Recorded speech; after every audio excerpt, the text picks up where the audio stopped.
Sarah Martinez had always been the kind of person who preferred to blend into the background. At 28, she carried herself with a quiet confidence that most people mistook for shyness. Her dark hair was always pulled back in a regulation bun, her uniform crisp and perfect, but never flashy. She was just another face in the crowd of soldiers at Forward Operating Base Phoenix, a small outpost in the rugged mountains of Afghanistan. The other soldiers knew her as the medic who worked the night shift at the aid station. She was competent, reliable, and professional, but she didn't socialize much with the infantry guys. They respected her medical skills, but, to them, she was just the nurse who patched up their minor injuries and handed out aspirin for headaches. What they didn't know was that Sarah Martinez had a past that she kept locked away, buried under layers of careful normalcy. Before joining the army as a medic, Sarah had lived a very different life. She had grown up in East Los Angeles, where survival meant learning to be tough early. Her father had been a Marine who died in Iraq when she was 15, leaving her mother to raise 3 children alone. Sarah had taken on the role of protector for her younger siblings, and that protection had required skills that most teenage girls never developed. Her uncle Miguel had been the one to teach her. He was a former Special Forces operator who had served with her father, and, when he saw the anger and pain in Sarah's eyes after her father's funeral, he made a decision that would shape the rest of her life. Miguel had taken her to an old warehouse on the weekends, where he taught her things that weren't in any army field manual. He taught her how to move silently, how to read terrain, how to anticipate an enemy's movements, and, most importantly, how to shoot. Sarah had natural talent that even surprised Miguel. Her hands were steady, her breathing controlled, and her focus was absolute. By the time she turned 18, she could put 10 rounds through the same hole at 300 yards with iron sights.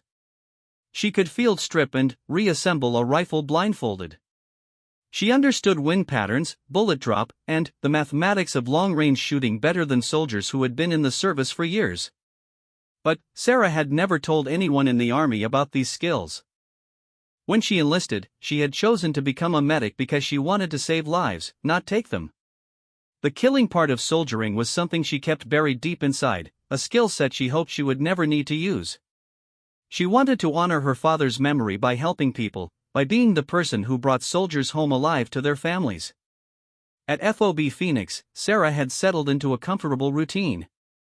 The base was small, housing only about 200 soldiers, and it was considered a relatively quiet posting. They were tasked with conducting patrols in the surrounding villages, building relationships with the local Afghan forces, and providing medical support to the civilian population. It was the kind of mission that made Sarah feel like she was making a real difference. The aid station where Sarah worked was a converted shipping container that had been modified with medical equipment. It wasn't much to look at, but it was efficient and well organized. Sarah had arranged everything exactly as she wanted it, with medical supplies sorted and labeled, equipment maintained and ready for use. She took pride in keeping the facility running smoothly, and the other medics respected her attention to detail. Most nights were quiet. Sarah would spend her shift updating medical records, restocking supplies, and handling the occasional soldier who came in with insomnia or minor ailments. She preferred the night shift because it was peaceful, and it gave her time to think. Sometimes she would step outside the aid station and look up at the stars, so much brighter here in the mountains than they had ever been in Los Angeles. The soldiers she worked with were good people, mostly young men and women from small towns across America who had joined the army for various reasons. Some were looking for direction in their lives, others were following family traditions, and a few, like Sarah, were trying to escape difficult pasts. They formed a tight-knit community at the small base, looking out for each other in the way that only soldiers can. Sergeant First Class Mike Rodriguez was the senior medic at the aid station, and he had become something of a mentor to Sarah. Mike was a career soldier with 15 years of experience, and he had served in both Iraq and Afghanistan. He was the kind of non-commissioned officer that the army was built on, tough but fair, demanding but supportive. He had noticed that Sarah was different from the other medics, though he couldn't quite put his finger on what made her special. "Martinez, you ever think about applying for special operations?" Mike had asked her one evening as they were closing up the aid station. Sarah had looked up from the inventory sheet she was completing, surprised by the question. Why would you ask that, Sergeant? I don't know, Mike had replied, studying her carefully. You just carry yourself differently than most medics. You move like you're always aware of everything around you. And your medical skills are excellent, but there's something else there. Something you're not showing us. Sarah had felt a moment of panic, worried that her carefully constructed facade was slipping. I'm just focused on doing my job well, Sergeant. I want to be the best medic I can be. Mike had nodded, but she could tell he wasn't entirely convinced. Well, if you ever change your mind, I know people who could make some calls. Special Operations is always looking for good medics, especially ones who can think on their feet. The conversation had stayed with Sarah for weeks. She wondered if she was being too careful, too controlled. Maybe she was standing out precisely because she was trying so hard to blend in. But she wasn't ready to reveal who she really was. The person she had been before joining the army was someone she had worked hard to leave behind. The mountains around FOB Phoenix were beautiful in their own harsh way. During the day, they stretched endlessly in all directions, brown and rocky with patches of green where small streams provided water for vegetation. The Afghan people who lived in the scattered villages were mostly herders and farmers, trying to make a living in one of the most unforgiving landscapes on earth. Sarah had come to respect their resilience and their ability to find hope in such a difficult environment. The patrols that went out from the base were usually routine affairs. The soldiers would visit the villages, check on the progress of development projects, and maintain relationships with the local leaders. The Taliban presence in the area was minimal, and most of the security threats came from the occasional roadside bomb or sniper attack.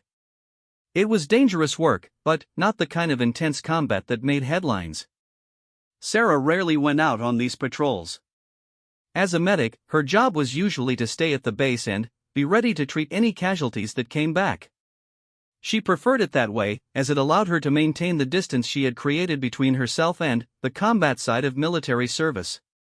She was a healer, not a warrior, and she was determined to keep it that way. But the war has a way of making decisions for people, regardless of what they want or how they see themselves. Sarah Martinez was about to discover that sometimes the past we try to bury has a way of forcing itself to the surface, especially when the lives of good people hang in the balance. The change began on a Tuesday morning in late October. Intelligence reports had been coming in for several days about increased Taliban activity in a village called Khost Kale, about 15 kilometers northeast of the base. The reports were fragmentary and contradictory, but they suggested that a group of foreign fighters had moved into the area and were trying to establish a base of operations. Captain James Morrison, the commanding officer of Bravo Company, had decided to send out a patrol to investigate. It was supposed to be a standard reconnaissance mission, the kind they had conducted dozens of times before. The patrol would consist of 2 squads, about 20 soldiers total, along with an interpreter and a forward observer who could call in air support if needed. As the patrol was preparing to leave, Specialist Danny Kowalski, one of the squad medics, came down with severe food poisoning. He was in no condition to go out on a mission that might last several days, which left Captain Morrison with a problem. Regulations required that each squad have a medic, and Sarah was the only other qualified medic available. Martinez, I need you to gear up, Captain Morrison told her as she was finishing her morning medical checks. Kowalski is down, and second squad needs a medic for the patrol to Khost Kale. Sarah felt her stomach tighten. She had managed to avoid patrol duty for almost 6 months, always finding reasons why she needed to stay at the base. But this time, there were no alternatives. Sir, I've never been out with second squad before. Maybe we could delay the patrol until Kowalski recovers? Negative, Morrison replied firmly. The intelligence is time-sensitive. We need to get eyes on Khost Kale today. You're a qualified combat medic, Martinez. This is what you trained for. Sarah nodded reluctantly. She couldn't argue with the captain's logic, and she couldn't reveal the real reason why she didn't want to go on patrol. Yes, sir. I'll get my gear ready. As she prepared for the mission, Sarah felt the familiar weight of the medical pack she would carry. It contained everything she might need to treat battlefield injuries, from basic bandages to advanced trauma supplies. But, as she checked her personal weapon, an M4 carbine that she had barely fired since arriving at the base, she wondered if her medical training would be enough for whatever they might encounter in Costcale. The patrol left FOB Phoenix just after noon, with Sarah riding in the back of an armored vehicle with the soldiers of 2nd Squad. She had introduced herself to the squad leader, Staff Sergeant Tom Williams, a 30-year-old infantry veteran from Tennessee who had already completed 2 previous deployments. Williams had seemed pleased to have an experienced medic with his squad, though he had noticed that Sarah seemed nervous about the mission. "First time out, Doc?" Williams had asked as they drove through the base gates. "Not exactly," Sarah had replied, though she didn't elaborate. She had done plenty of training exercises, but this was indeed her first real patrol outside the wire. The other members of 2nd Squad were typical infantry soldiers, young and confident, joking with each other as they prepared for what they expected to be a routine mission. There was Private First Class Jake Morrison, the captain's younger brother, who was trying to prove himself worthy of the family military tradition.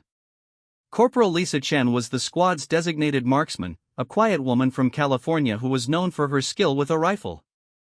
Specialist Tony Ramirez served as the team's radio operator and was responsible for maintaining communications with the base. As they drove through the Afghan countryside, Sarah found herself automatically scanning the terrain, looking for potential threats and escape routes. It was a habit she had developed during her training with Uncle Miguel, and it came back to her naturally despite her efforts to suppress it. She noticed that Corporal Chen was doing the same thing, but with the practiced eye of a trained marksman. The village of Costcale was nestled in a valley between 2 ridgelines, surrounded by terraced fields where the locals grew wheat and barley. It looked peaceful from a distance, with smoke rising from cooking fires and children playing in the dirt streets. But, as they got closer, Sarah noticed that something was wrong. The streets were too empty for midday, and there were no men visible anywhere in the village. Staff Sergeant Williams noticed it too. He called for the patrol to halt while they were still about a kilometer away from the village, and he used his binoculars to study the area carefully. What he saw confirmed his suspicions that this was not going to be a routine mission after all. "Control, this is Bravo 2, Williams spoke into his radio. Village appears to be deserted. No military-age males visible. Recommend we proceed with caution."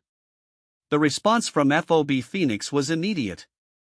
"Bravo 2, be advised that drone surveillance shows approximately 15 to 20 armed individuals in compounds on the north side of the village. You are authorized to investigate, but do not engage unless engaged first."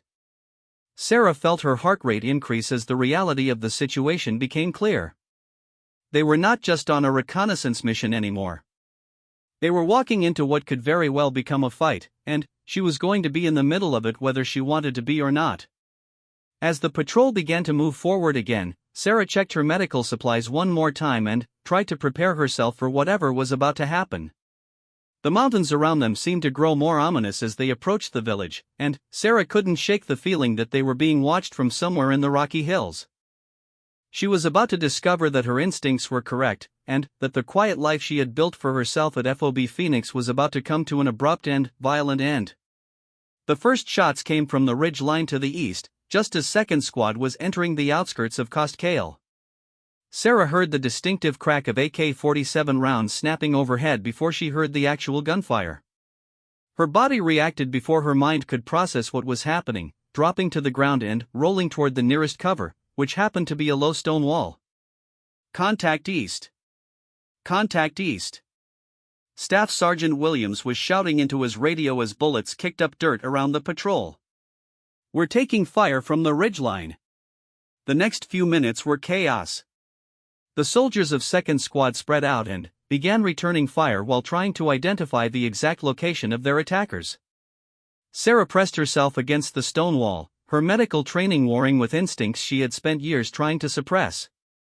She could hear bullets impacting the stones above her head, sending chips of rock raining down on her helmet. "Doc! Morrison's hit!" The shout came from Private First Class Jake Morrison himself, who was lying about 20 meters away behind a small boulder. Sarah could see blood on his left shoulder, but he was still conscious and able to speak.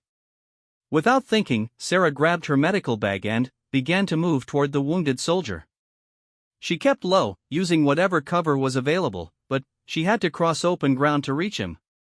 As she ran, she heard more gunfire erupting from multiple directions. The Taliban fighters had them in a crossfire, and the situation was deteriorating rapidly. Sarah reached Morrison and quickly assessed his wound. The bullet had passed through the fleshy part of his shoulder without hitting any major blood vessels or bones. It was painful but not life-threatening if treated properly. She applied pressure to stop the bleeding and began to work on a field dressing. "How bad is it, Doc?" Morrison asked, his voice tight with pain and adrenaline. "You'll live," Sarah replied, trying to keep her voice calm and professional. "But you need to stay down and keep pressure on this bandage." As she worked on Morrison's wound, Sarah became aware that the gunfire around them was intensifying. She could hear Williams coordinating with the other squad leader and calling for air support, but the nearest attack helicopters were at least 20 minutes away. They were going to have to hold their position and fight it out until help arrived.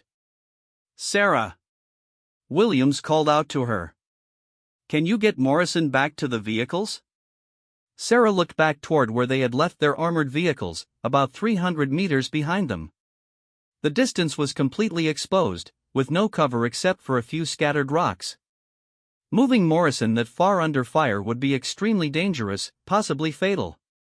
"Negative," she called back. "Too much open ground. We need to find closer cover."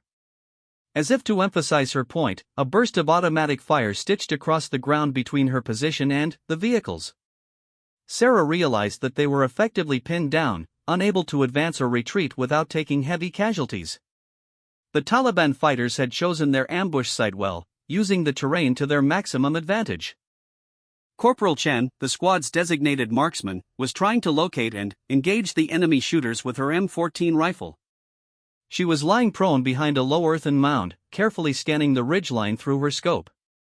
But the Taliban fighters were well concealed, and their muzzle flashes were difficult to spot in the bright afternoon sunlight.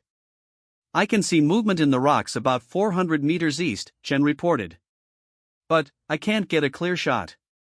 They're using the terrain too well." Sarah found herself studying the enemy positions with an intensity that surprised her. Without realizing it, she was analyzing the tactical situation the way Uncle Miguel had taught her years ago. She could see that the Taliban fighters were positioned in a roughly L-shaped formation, with the main group on the eastern ridge and a smaller group to the north that was trying to flank them. The sound of an explosion made everyone duck as an RPG round impacted near the vehicles behind them. Sarah could see smoke rising from one of the armored trucks, though it appeared to still be functional. The Taliban weren't just trying to pin them down, they were trying to destroy their transportation and trap them in the village. "Williams!" Sarah called out to the squad leader. "They're trying to box us in. We need to move before they complete the encirclement." Williams looked at her with surprise. He had expected his medic to be focused solely on treating casualties, not analyzing the tactical situation. But he could see that her assessment was accurate. The Taliban were indeed trying to surround them, and they were running out of time to act. "Chen, can you keep their heads down while we move?" Williams asked. "I'll try," Chen replied, "but I need better eyes on their positions." Sarah found herself looking at the ridgeline with a marksman's eye, automatically calculating distances and angles. She could see subtle signs that the other soldiers were missing, the way the light reflected off metal in certain spots, the pattern of movement in the rocks, the optimal positions for effective fields of fire. "Corporal Chen," Sarah called out, surprising herself with her own boldness. "There's a shooter in the rocks directly above that dead tree at about 450 meters. He's been firing from behind the large boulder on the right side." Chen adjusted her scope and studied the area Sarah had indicated. After a moment, she nodded. "I see him. Good eyes, document." The sound of Chen's rifle was sharp and precise. Sarah watched through her own binoculars as the Taliban fighter tumbled from his position behind the boulder. It was the first clear hit they had scored, and it seemed to disrupt the enemy's coordination temporarily. "Nice shot," Williams said to Chen. "Doc, how did you spot that?" Sarah realized that she had revealed more than she intended. A medic wasn't supposed to be that good at identifying enemy positions. She tried to deflect the question. "I've been watching their muzzle flashes. You learn to notice patterns." But Williams was looking at her with new interest. There was something different about his medic, something that went beyond standard military training. He filed the observation away for later consideration, as the immediate situation required all of his attention. The temporary lull in enemy fire gave them an opportunity to reassess their situation. Besides Morrison's shoulder wound, none of the other soldiers had been seriously injured, though several had minor cuts from flying rock chips. Their ammunition situation was good, and their radios were working properly. But they were still pinned down, and the Taliban fighters showed no signs of withdrawing. "Bravo 2, this is Eagle 6, came the voice of Captain Morrison over the radio. "What's your status?" "We're pinned down by approximately 15 to 20 enemy fighters," Williams reported. "One wounded, not serious. We need air support ASAP." "Air support is inbound, ETA 15 minutes, came the reply. "Can you hold until then?" Williams looked around at his squad's positions. They had good cover, and the Taliban hadn't been able to inflict serious casualties yet. But 15 minutes was a long time in a firefight, especially if the enemy decided to try a direct assault. "Affirmative, Eagle 6. We'll hold." As if the Taliban had been listening to the radio conversation, the gunfire suddenly intensified. Sarah could see muzzle flashes from new positions, suggesting that the enemy was bringing up reinforcements. A series of explosions indicated that they were also using grenades, probably trying to flush the Americans out of their covered positions. "They're massing for an assault," Sarah found herself saying, again surprising everyone with her tactical assessment. "They want to finish this before the air support arrives." Williams nodded grimly. He could see the same signs that Sarah was pointing out. The Taliban were indeed preparing for a coordinated attack, and his small squad was going to have to fight for their lives. Private First Class Morrison, despite his wound, was still able to fight. He had positioned himself behind a concrete block and was engaging targets with his M4 carbine. Specialist Ramirez was maintaining communications while also contributing suppressive fire. The other members of the squad were spread out in a rough defensive perimeter, each covering a specific sector of fire. Sarah realized that she was in a unique position to observe the entire battlefield. From her location behind the stone wall, she could see the enemy positions on the ridgeline and also monitor the movements of her own squad. It was the kind of situational awareness that Uncle Miguel had trained her to develop, and she found herself automatically tracking threats and opportunities. "Chen, there's another shooter moving into position behind that cluster of rocks at about 375 meters, Sarah called out. "He's trying to get an angle on Ramirez's position." Chen swung her rifle toward the indicated target and waited. A few seconds later, a Taliban fighter exposed himself as he tried to get into a better firing position. Chen's shot was precise and immediate, and the threat was eliminated before he could engage Ramirez. "How the hell are you seeing these guys, Doc?" Chen asked with a mixture of admiration and confusion. Sarah didn't answer immediately. She was struggling with the realization that her carefully constructed identity was falling apart under the pressure of combat. The skills that Uncle Miguel had taught her were coming back naturally, and she couldn't seem to stop herself from using them. A sudden burst of automatic fire from a new direction made everyone duck. Sarah could see that the Taliban had managed to get a team into position on the north side of their perimeter, exactly as she had predicted earlier. The crossfire was becoming more intense, and their situation was becoming desperate. "Williams!" Sarah called out. "We need to take out that northern position where they're going to roll up our flank." Williams could see that she was right, but the northern position was well concealed and protected.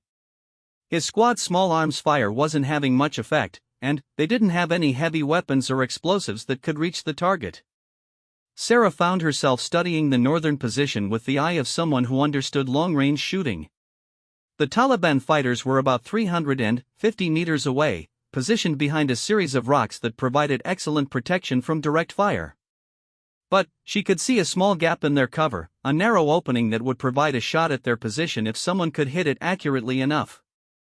The problem was that none of the squad's weapons had the precision necessary to exploit such a small target at that distance. Chen's M14 was accurate, but the angle was wrong from her current position. The M4 carbines that the rest of the squad carried didn't have the range or accuracy for such a shot.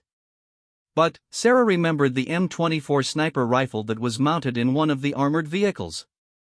It was a weapon that every squad was supposed to have available, though most soldiers weren't trained to use it effectively. Sarah knew that rifle intimately, having spent countless hours training with its civilian equivalent under Uncle Miguel's instruction. "Williams," Sarah called out, her voice filled with a determination that surprised even her. "I need to get to the vehicle. There's something I can do about that northern position." Williams looked at her with confusion.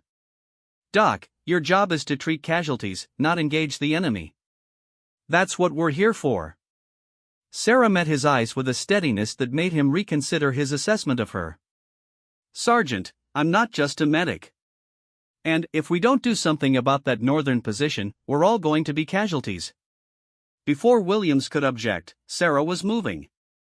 She sprinted toward the nearest armored vehicle, using every piece of cover available and timing her movement to coincide with bursts of suppressive fire from her squad mates. Bullets snapped around her as she ran, but her movement was so quick and unpredictable that the Taliban fighters couldn't get a clear shot. Sarah reached the vehicle and immediately located the M24 sniper rifle. As she checked the weapon's condition and loaded it with match-grade ammunition, she realized that there was no going back. Whatever happened next, her secret was about to be revealed to everyone in Second Squad. Sarah Martinez, the quiet medic who preferred to blend into the background, was about to show her true nature to the world.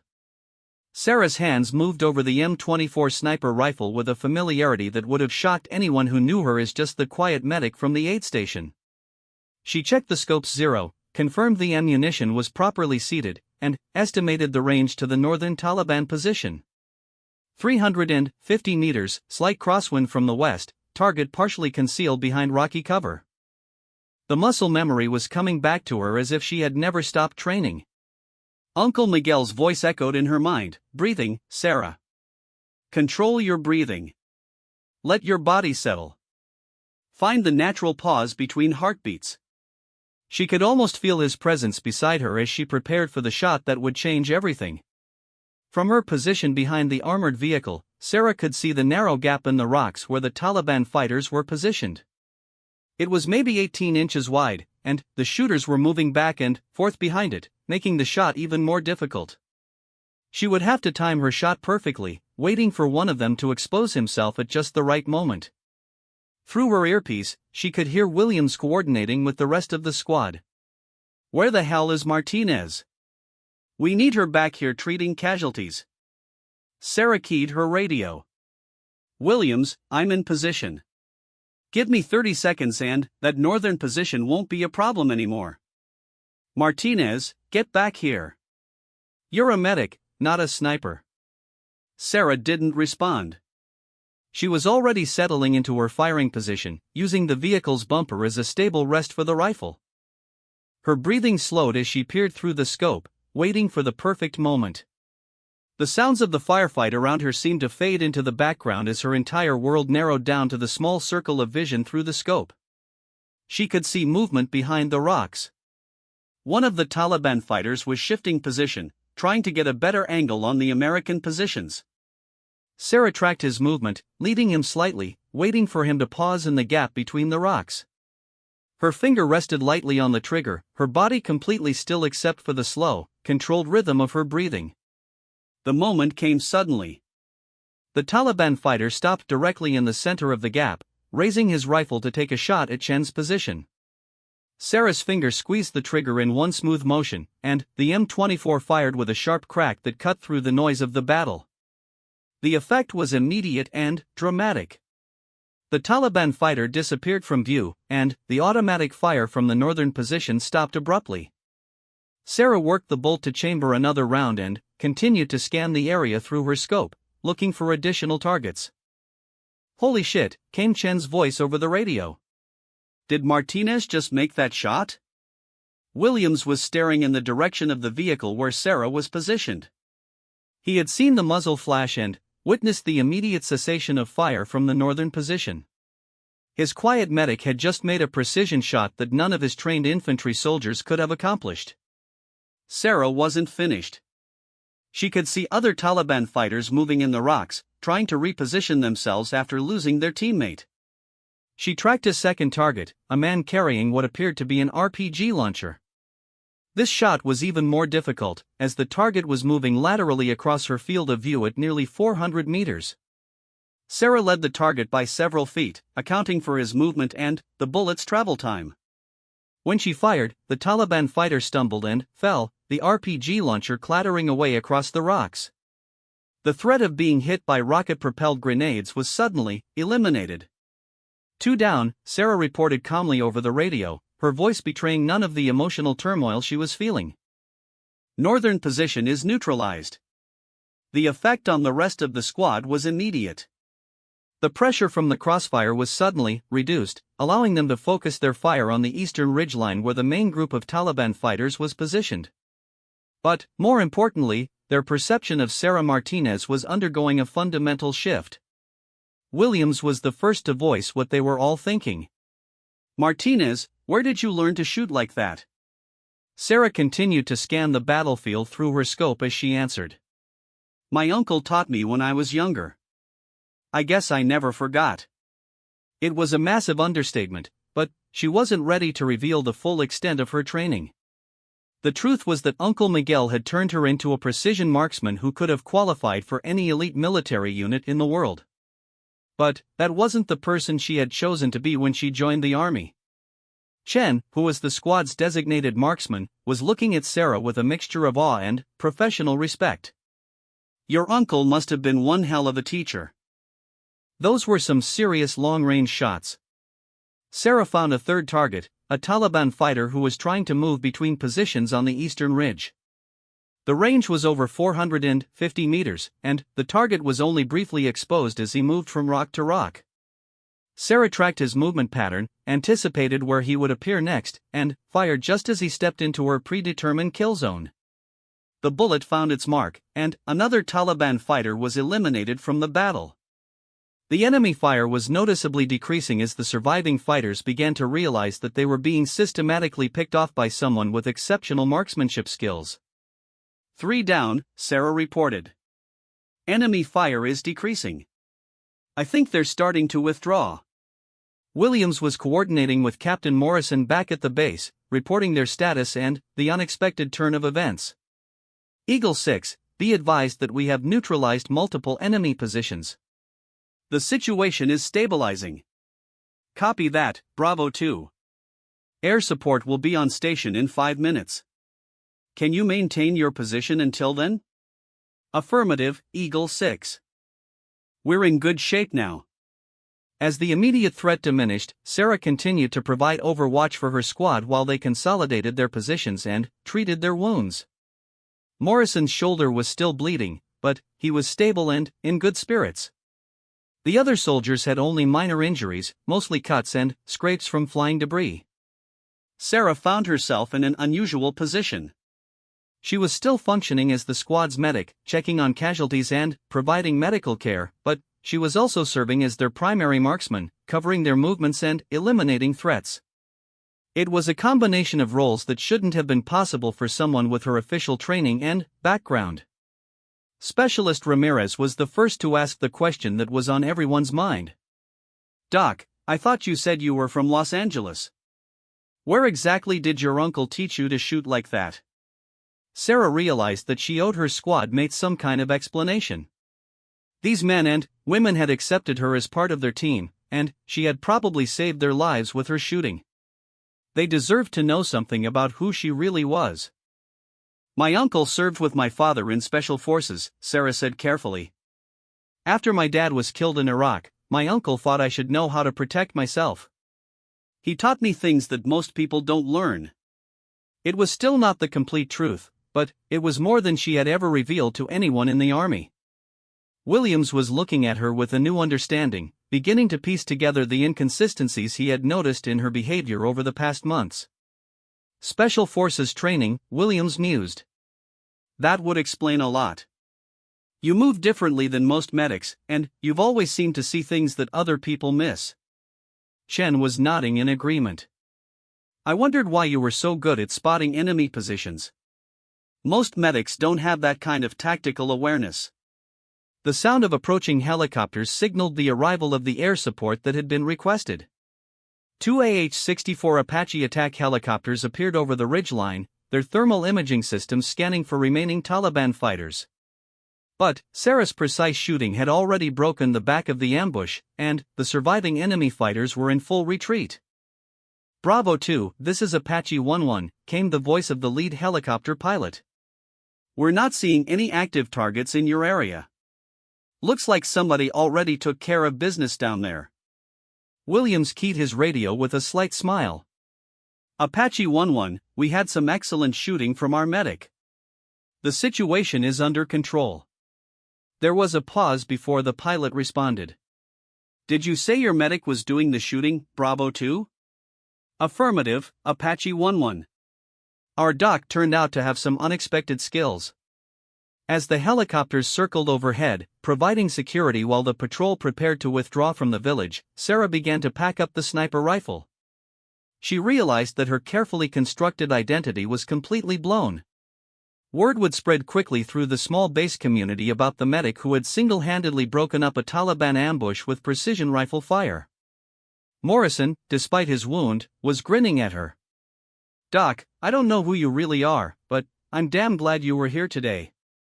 Sarah helped him with his field dressing, checking to make sure the bleeding had stopped. I'm still just a medic, Morrison. I just happened to have some additional training. But, even as she said it, Sarah knew that things would never be the same. She had crossed a line that she had been careful not to cross for months. The person she had been before joining the army was starting to emerge, whether she wanted it to or not. Williams was organizing the patrol for withdrawal back to FOB Phoenix. The mission to investigate Coast Kale had been accomplished, though not in the way anyone had expected. They had confirmed the presence of Taliban fighters in the area, engaged them successfully, and gathered valuable intelligence about their numbers and capabilities. But, more importantly, they had discovered that their quiet medic was much more than she appeared to be. Sarah Martinez was going to have some difficult questions to answer when they got back to base, and she wasn't sure she was ready to reveal the full extent of her background. As they loaded into the armored vehicles for the trip back, Chen approached Sarah with a serious expression. Doc, I've been shooting competitively since I was 12 years old. I've never seen marksmanship like what you demonstrated today. That wasn't just good training. That was world-class precision shooting. Sarah nodded, accepting the compliment while knowing that Chen was right. What she had done today was far beyond the capabilities of even most professional snipers. Uncle Miguel had trained her to standards that few people in the world could achieve, and she had just demonstrated those skills in front of witnesses who would talk. The ride back to FOB Phoenix was subdued, with each member of the squad processing what they had experienced. They had been in serious danger, outnumbered and outgunned by enemy fighters who had chosen their ground well. Without Sarah's intervention, some or all of them might not have survived the encounter. But they were also trying to understand how their medic, a woman they had known for months as a quiet, competent medical professional, had suddenly revealed herself to be one of the most skilled marksmen any of them had ever seen. It was a puzzle that would require answers, and those answers would change everything about how 2nd Squad, and eventually the entire base, viewed Sarah Martinez. As the base came into view, Sarah realized that her old life was ending and something new was beginning. She had tried to leave her past behind, to be simply a healer in a world full of violence. But the war had forced her hand, compelling her to use skills she had hoped never to need again. The question now was what would happen next. Would the army recognize her true capabilities and try to reassign her to a combat role?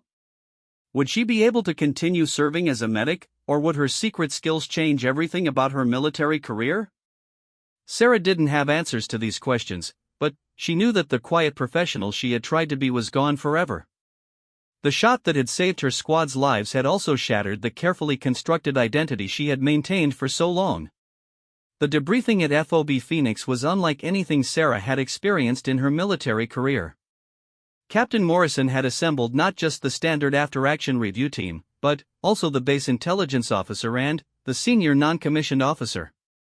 Word had already spread through the small base about the medic who had turned the tide of a firefight with exceptional marksmanship, and everyone wanted to understand what had really happened. Sarah sat in the briefing room, still wearing her dusty combat gear, facing a table full of officers and senior enlisted personnel.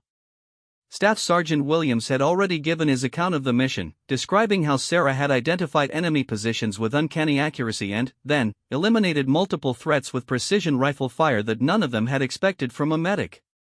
"Martinez," Captain Morrison began, "I want you to walk us through your actions during the engagement.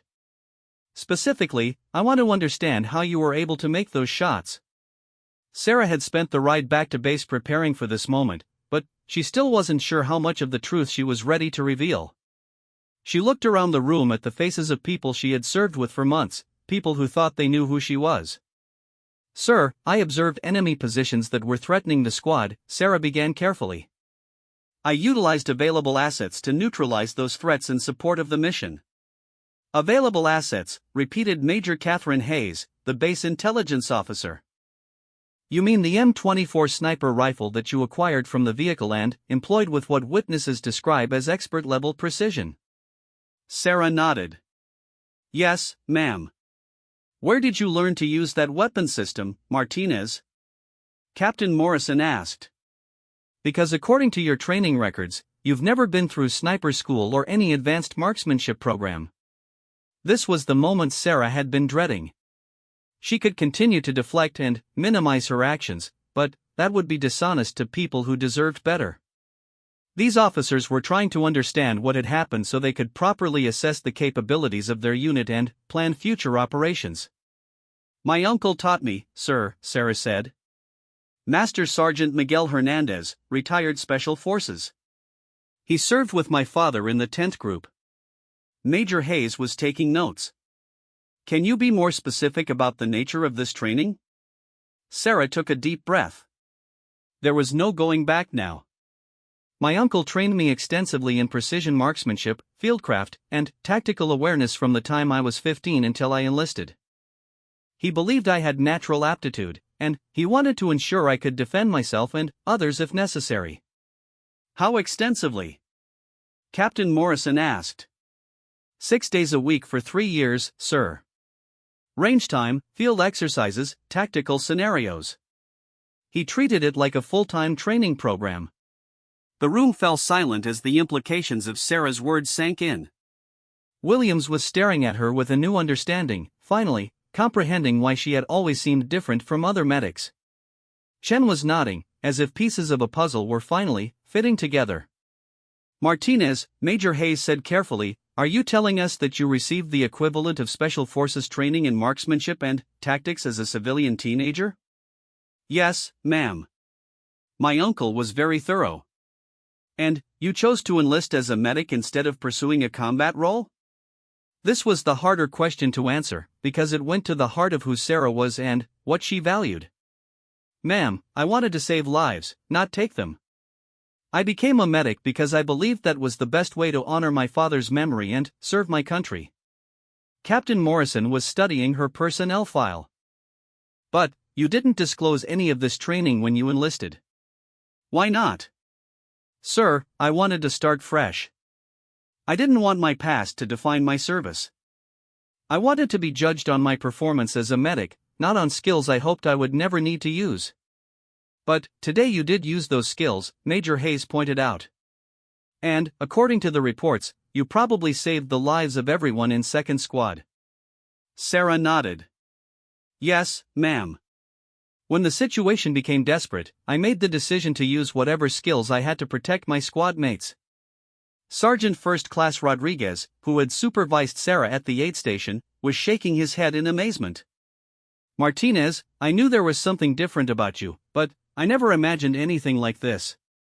Your tactical awareness, your calm under pressure, the way you carried yourself, it all makes sense now."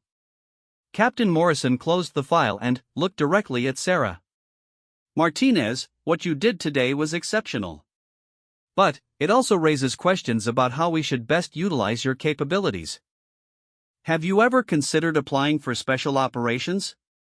Sarah had been expecting this question, but she still wasn't sure how to answer it. Sir, I enlisted to be a medic.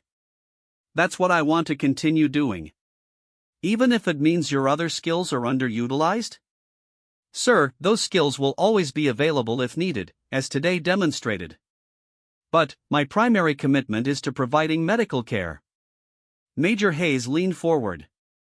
Martinez, I want you to understand something. What you accomplished today, identifying and neutralizing multiple threats at ranges exceeding 400 meters under combat conditions, that's the kind of marksmanship that special operations units spend years trying to develop in their personnel.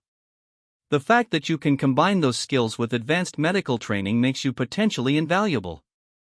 Sarah felt the weight of their expectations, but she also felt a determination to stay true to her chosen path. Ma'am, I appreciate that, but I believe I can serve best by continuing in my current role while being available to provide additional support when circumstances require it. Williams spoke up from his position at the side of the room. Sir, if I may, Martinez has been an outstanding medic throughout her time with us. Today's actions show that she can also provide additional capabilities when needed, but I don't think we should lose sight of her primary value to the unit. Captain Morrison nodded thoughtfully. That's a good point, Williams. Martinez, here's what we're going to do. You'll continue serving as a medic, but we're going to add some additional responsibilities to your duties.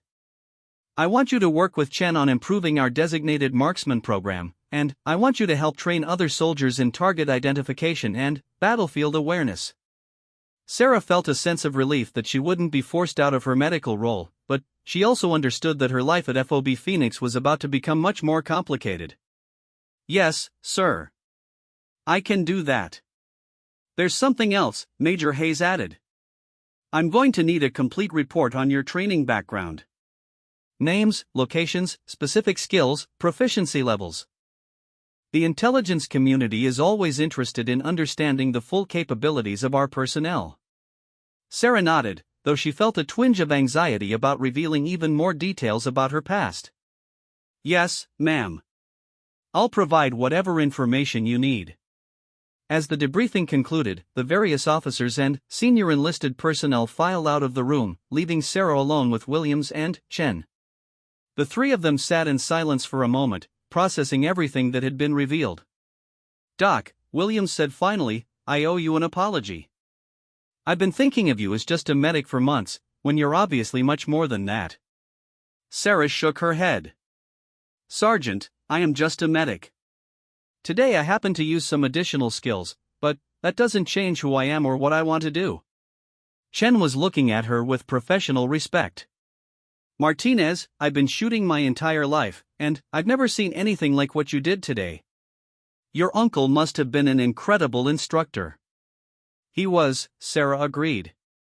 But he also taught me that having the ability to take a life comes with enormous responsibility. I prefer to use my skills to save lives whenever possible. Williams stood up and extended his hand to Sarah. Well, regardless of how you see yourself, you're a hero to Second Squad. Morrison's already talking about recommending you for a Bronze Star for your actions today. Sarah felt uncomfortable with the praise, but she shook Williams' hand. I just did what was necessary to protect my team. As they left the briefing room, Sarah realized that word of the day's events had already spread throughout the base. Soldiers she barely knew were nodding to her with obvious respect, and she could hear whispered conversations that stopped when she passed. Her anonymity was completely gone. That evening, as Sarah was updating her medical reports in the aid station, Morrison came by to check on his wound. His shoulder was healing well, and he was in good spirits despite the pain medication making him slightly drowsy. Doc, I wanted to thank you again for what you did today, Morrison said as Sarah changed his bandages. But I also wanted to ask you something. What's that?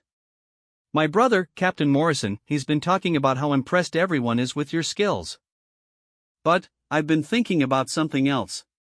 When you made those shots today, how did you feel about it? Sarah paused in her work, surprised by the depth of the question. What do you mean? I mean, you're a medic. Your job is to save lives. Today you had to take lives to save lives. How do you reconcile that? Sarah finished with the bandage before answering. It was a question she had been struggling with since the firefight ended. Morrison, I've always believed that every life has value, including the lives of our enemies. But, when someone threatens the lives of good people like you and the rest of Second Squad, I don't hesitate to stop that threat. Even if it means killing someone? Especially if it means protecting my team, Sarah replied firmly. My uncle taught me that the ability to take a life should be used only when necessary to protect innocent life. Today was one of those times. Morrison nodded thoughtfully. I think that's what impressed everyone so much. You didn't seem to enjoy it or get excited about it. You just did what needed to be done and, then, went back to being a medic. Later that night, as Sarah lay in her bunk trying to sleep, she reflected on how dramatically her life had changed in the space of a single day. The quiet, anonymous existence she had built at FOB Phoenix was over. From now on, she would be known as the medic with exceptional combat skills, the woman who could save your life with medical care or by eliminating threats with precision rifle fire. She thought about Uncle Miguel and wondered what he would think about her using the skills he had taught her. She had always been conflicted about the training he had given her, grateful for the confidence and capability it provided but hoping she would never need to use the lethal aspects of it. Today had proven that those skills were indeed necessary, and she was glad she had them. But she was also determined to continue prioritizing her role as a healer. The army might want to reassign her to a combat unit, and other soldiers might want to focus on her marksmanship abilities, but Sarah knew who she was at her core. She was a medic who happened to have additional capabilities, not a sniper who happened to know medical care. That distinction was important to her, and she was determined to maintain it regardless of what others might want or expect. Over the following days, Sarah's life settled into a new routine that incorporated both her medical duties and her newly revealed combat skills. She continued to work at the aid station, treating injuries and illnesses with the same competence and dedication she had always shown. But she also began working with Chen to improve the marksmanship training for other soldiers, and she found herself being consulted on tactical matters by officers who had previously seen her only as support personnel. The Bronze Star recommendation that Williams had mentioned was indeed submitted, though Sarah was more proud of a letter she received from Morrison's mother, thanking her for bringing her son home safely. That letter reminded her of why she had joined the army in the first place and reinforced her commitment to being a healer first and a warrior only when absolutely necessary. Sarah Martinez had learned that sometimes you can't escape who you really are, no matter how hard you try to reinvent yourself. But she had also learned that you can choose how to use your abilities, and that the same skills that can take life can also be used to protect and preserve it. In the end, that was the most important lesson of all.